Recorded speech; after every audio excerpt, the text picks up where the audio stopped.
Častá chyba pri tréningu, ktorú určite robíš aj ty, je to, že si myslíš, že každý tréning by si mal byť lepší, lepší a lepší. Ale tak to žiaľ nefunguje. Klasický efekt, známy ako superkompenzačný efekt, je základom pre zlepšovanie sa vo všetkých aspektoch výkonu. Musíme si ale uvedomiť, že to skrátka nejde graduálne hore. Ak investuješ na akciovom trhu, tak vieš, že sú isté prepady, sú isté výkyvy, ale celkový trend je stále hore.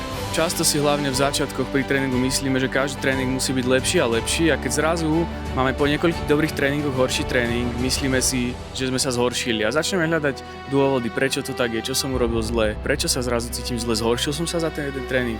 A toto je práve tá chyba.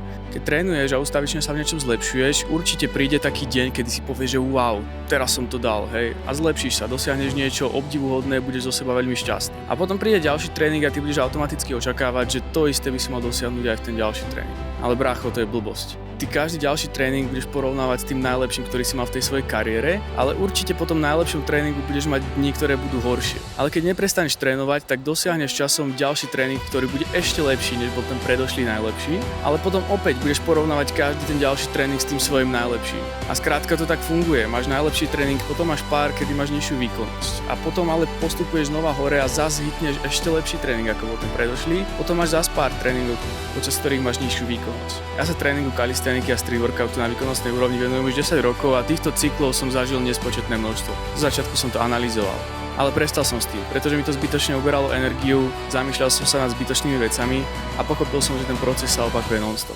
Máš horšie dni a máš lepšie dni. A stále sa to strieda. Dôležité je uvedomiť si, že keď porovnáš dnešný horší deň s horším dňom, ktorý si mal pred pol rokom, a pokiaľ ten dnešný horší deň je o dosť lepší, než bol ten predchádzajúci, tak si na dobrej ceste a ver mi, že keď to nevzdáš, tak budú tie dni stále a stále lepšie a ty budeš stále a stále silnejší. Len prosím, prestaň porovnávať horšie dni s tými lepšími.